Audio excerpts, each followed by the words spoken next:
went to Universal Fan Fest nights, and I gotta tell you about it because it was awesome.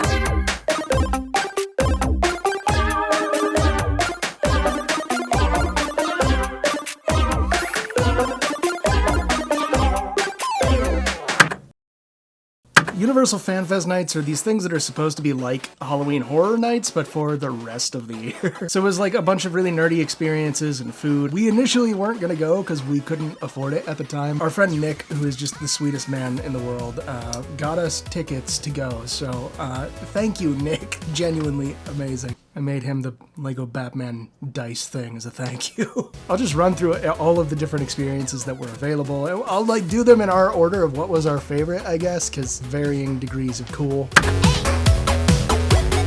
The Back to the Future stuff was really cool for a few reasons, but it wasn't, I don't think, at the top of our favorites. You actually got to go down onto the back lot and see the area where they filmed the big clock tower scene in Back to the Future. And they had it set up to look like Hill Valley. And as you're walking through, they had a bunch of actors and stuff doing all of the little scenes from the movie. And they were pretty good, especially the Marty McFly. That dude was convincing, heavily convincing. They had set up all these different photo booth areas where you could like get a picture at the Under the Sea dance. You could get your picture with Einstein, like an actual dog, at the DeLorean itself. I took a little video, but they kind of got mad at me. Line for a photo of Einstein, and line is going to be this way, otherwise please. Okay, sorry. It was a very long line, so no picture with the dog. The thing that kind of made me mad was they had like 3 carnival games set up, and they're like, everyone's a winner. And I asked them how much it was to play the carnival games, and they're like, $20 per game, but you're guaranteed a prize. He's like, and if you want to play all 3 games, it's only $50. And in my head, I'm like, only? I think out loud I said, thank you, and then we didn't play the carnival game. The Star Trek experience, I totally loved. We went into this whole experience totally blind. We didn't want to know what was going to be there so that we could be surprised. Quark's Cafe just made me smile a lot because I love Deep Space Nine. We had to eat there. I'll talk about food later. The Star Trek Red Alert maze was one of the cooler parts of the whole experience. It was like an immersive episode of Star Trek. You're walking through the Enterprise D as a story is unfolding. They start you out in the cargo bay, then you move to the med bay, then you move to engineering, and all of the familiar terminology gets thrown around about dilithium crystal, or the power core goes kablooey. Then they put you in the transporter to make it feel like you're going up to the bridge. The floor kind of vibrated. I think they did that on purpose to make it actually feel like the floor was moving. Then you get into the bridge, and that was one of the coolest experiences. I think they said that is the actual set from one of the shows, which probably Next Generation, because it's the Enterprise D, whatever, you know. It was a real set. I was distracted the whole time just by how cool it was. I didn't absorb the story. But walking off the bridge feeling like I did something and giving the live long and prosper to everybody and getting it back, that was awesome. That felt very cool. As you're leaving, they used a mist screen with like some light projected on it and the transporter noises to make it feel like you just got transported out of the Enterprise at the end. I hope that they do more stuff like that for other shows than just Star Trek, because so cool. So cool. Then there was Harry Potter World, which was easily Nikita's favorite part of the whole thing. We've been to Hogsmeade before because we've gone to Universal a lot, and just being in Hogsmeade at night is a very, very cool feeling. It was so pretty seeing the moon above the crazy buildings and stuff. They really went to town on like the creatures to make it feel populated. There was like a show happening with a Niffler. They got the kids involved with it. It was very, very fun. They had some guy walking around with, what is that creature called, babe? I forgot. He tried to teach us. Man, we weren't good students, were we? But it was a very cool puppet. It was one of those ones where like he had his arm up in it, but it was built in such a way that it looked like both of his arms were there. Very convincing. The puppetry was awesome. The guy acted his heart out with that class. Alchemy. Hawkemy? Alchemy. Alchemy. It's an alchemy. The big cool thing for Harry Potter for this event was the new light show that they had for Hogwarts Castle. This was a brand new show of theirs, and it was really cool. It was sort of like the experience of the first movie. Getting to Diagon Alley, the Forbidden Forest, a whole sorting hat thing, everybody cheering for their houses. Then we went shopping around for a while, and all of the moving things in the shops still tickle me every time.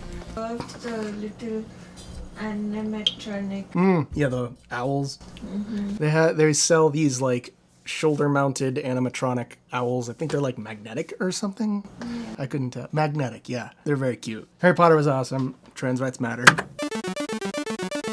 The thing that they did really right was all of the food. All of the food was so good. Quark's Cafe was so cool. It was set up so nicely to kind of feel like Quark's out of the show, even though they did very little. They just put some stuff on shelves, put up some pictures of Quark. The menu was great. Service, not so great. It was very slow. I got the Cardassian corn dog, which was freaking huge, the size of my head. It was one of the Korean style corn dogs, and it went wiener, cheese, wiener. That will make sense if you know what a Korean corn dog is.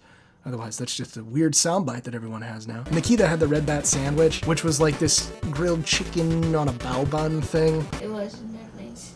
Yeah, you didn't like it. What was the issue with the bun? The whole thing was very dry and the bun was sticking to my mouth. But it wasn't like it was bad, right? Me $25 for that crap. Okay, never mind. We hated the red bat sandwich. How dare you, red bat sandwich? What else did we eat? I had this all covered in the video. Oh, we ate a devil fruit. It was basically just a concha. It was purple all the way through, and it had this like pineapple something filling. I don't remember what it was. The guy behind the thing was like, "Oh, you should take this home and have it with coffee." Carrying the thing around for the night didn't sound like it was ideal, so we just kind of stopped off and ate it. The first Roll Tavern was just awesome. Just wanted to have a cocktail in a D&D tavern because you never get to do that ever. It's not a thing that regularly exists, but it should. They were really advertising the Eldritch Blast. I don't remember what it was that I didn't want in it. I wanted it because of the name, but it didn't sound good when I read about it, so that was disappointing. But we went with the good berry because it was just a nice little fruity thing.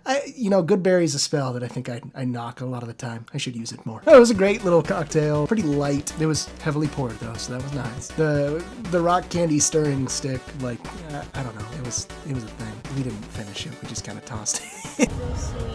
Then the last bit of food that we got, the wand churro, the Hufflepuff churro wand thing. We wanted to get a Gryffindor one, but they only had Ravenclaw and Hufflepuff. Nikita ate almost all of it. It was mostly for her. She just made me eat all the frosting bits because it was sweeter and she didn't like that. But the food was great, except for that red bat sandwich. You should fix that next year. Don't do that one.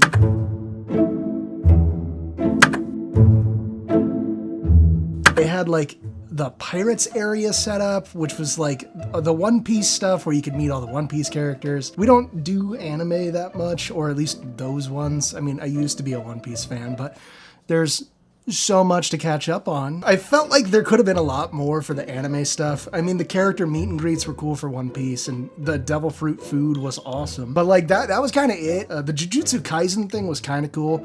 It was in the big interactive theater that they normally show that big Kung Fu Panda show. But it was like a sort of actually immersive Jujutsu Kaisen thing. The effects were pretty cool, so it was really interesting. It was subbed, not dubbed. I know people care about that.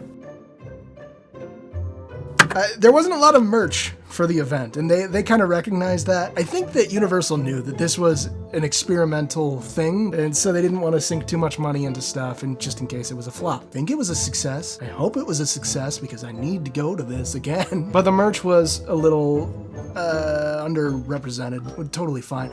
I got this, which is just the coolest hoodie in the world. I will wear this as often as I possibly can. It's D&D, of course. They had a Mimic plushie and some other stuff, but the actual FanFest merch was pretty just, here's the FanFest logo.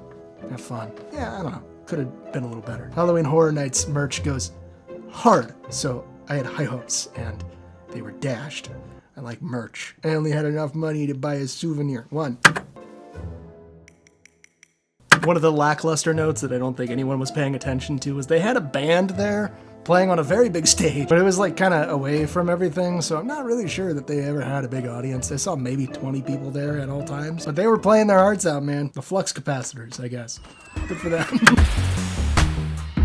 Then there was the D&D stuff, which was the crap that I was the most excited about. We went straight there, and then we did it again later. We went through the D&D experience 2 times. The first time it was a little bit chaotic. I think it was one of their first runs of the day. The whole thing is built to be a very interactive experience, and these actors tried their hardest to make our group be interactive. Everybody get down! one ducked and all of that, but oh my god, it is so cool in there. You enter into an area where you're just surrounded by stuff from the 2024 manuals, then they enter you into this shop, so it feels like you're getting a quest in a magical shop. You get guided by these two just D&D characters, a bard and I forget. She was something. A tiefling. I remembered tiefling. And then there's this dragon attack, and then you just go into this big puzzle room. There's a really, really amazing mimic animatronic. The transition from it being just a chest to a mimic is the smoothest thing, and just looking at it as a chest, you would have no idea that it was a mimic lying in wait. One of the coolest parts of the entire thing. The second dude that we had playing the bard dwarf, oh my god, he was awesome. He was committed to it. He made it very smooth. Max, you're so bossy. You The second cast was easily the best cast. Really, the big showcase of this entire thing happens. You go into Xanathar's lair. It is just gorgeous by itself. It is so well done. And then this curtain rises, and there's Xanathar. You can steal from Xanathar. And I know you've seen a lot of videos of Xanathar online, but holy crap, he is so much bigger in person than he feels online. Like, standing by him is somewhat intimidating, but oh my god, just totally blown away. And then there's some portal magic. ignite, ignite, ignite, ignite. Then they blow up this witch, and you leave. That was it. It was done. Hooray. But overall, it was a really great experience. I'm so glad that we got to go. The FOMO I was having, seeing Xanathar online, was driving me insane. This video exists for everyone who doesn't get to go to this thing, because, you know, they live on somewhere not close to this, and for Nick most especially, who made it possible for us to go at a time when we really would not have been able to. Absolutely huge thank you, Nick. Let me know if you liked this video. I thought it was fun. And if you still got time, go do this thing so that they do it again next year. Maybe with more properties, because I could use more mazes in there. Yeah, I'll see you in the next video. Bye.